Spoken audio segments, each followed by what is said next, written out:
నల్గొండలో కేటీఆర్ చేసిన కమెంట్స్ కు మంత్రి కోమటిరెడ్డి స్ట్రాంగ్ కౌంటర్ ఇచ్చారు. 10 ఏళ్లు అధికారంలో ఉండి ఏనాడు కూడా మహాత్మా గాంధీ యూనివర్సిటీకి పోనీ కేటీఆర్ ఇప్పుడు పోతానటం దేనికి సంకేతం అని అన్నారు ఆయన. టీ హబ్లు కట్టి బార్లలాగా పేకాటకు వాడేలా చేసిందే మీరేనని కోమటిరెడ్డి ఘాటుగా స్పందించారు.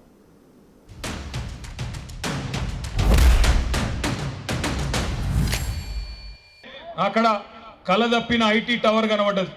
మరి అందులో వెంకటరెడ్డి వచ్చినాక ఎవరన్నా ఉన్నారో లేకపోతే తాగుబోతులు అడ్డా అయిందో నాకు తెలియదు, కానీ మొత్తానికైతే కలదప్పింది ఐటీ టవర్. కొద్దిగా ముందుకు రాగానే కాకపోతే ఆ ఎన్టీ రామారావు గారు, తారక రామారావు గారి విగ్రహం నుంచి మొదలు పెడితే ఇక్కడ దాకా, నేను నిజంగా చెప్తా ఉన్నా, ఊరికే చెప్పట్లేదు, అక్కడి నుంచి ఇక్కడి వరకు జులూస్ చూస్తుంటే నాకు ధర్నాకు వచ్చినట్టు లేదు. నాకు నిజంగా మళ్ళీ కేసీఆర్ గారు గెలిచి ముఖ్యమంత్రి అయినారు, మన ప్రభుత్వం వచ్చింది, మన భూపాల్ రెడ్డి తిరిగి ఎమ్మెల్యే అయిందన్నంత గొప్పగా బ్రహ్మాండంగా ఈరోజు అక్కడి నుంచి ఇక్కడి వరకు ఒక విజయోత్సవ ఊరేగింపు చేసినట్టు. మీరు ఇప్పుడే లైవ్ టెలికాస్ట్ పెట్టండి, ఇక్కడ స్క్రీన్ అరేంజ్ చేస్తాను. నేను 5-6 వేల మంది, నేను నల్గొండలో కాదు, భువనగిరిలో కాదు, ఎక్కడ నేను నిలబడ్డా గంట సేపు నిలబడితే 5,000 మంది జనం అవుతారు.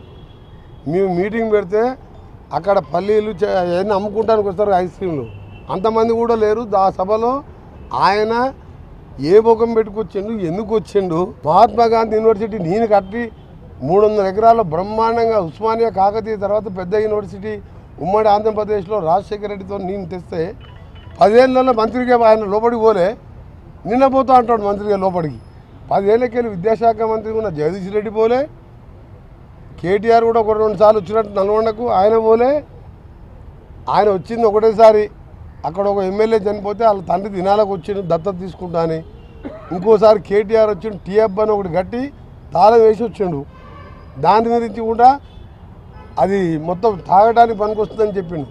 నువ్వు కట్టింది మీ నాయన డైరెక్షన్ ప్రకారం, అన్నిటి కట్టిన 3-4 టీఎఫ్లు కూడా మీ నాయన ఆదేశం ప్రకారం అక్కడక్కడ డబుల్ బెడ్రూమ్లు, అక్కడక్కడ టీఎఫ్లు కట్టి పేకాటకు బార్లాగా చేసింది మీరు. టీఎఫ్ కట్టిన కంపెనీలు తీసుకొస్తారా లేడా?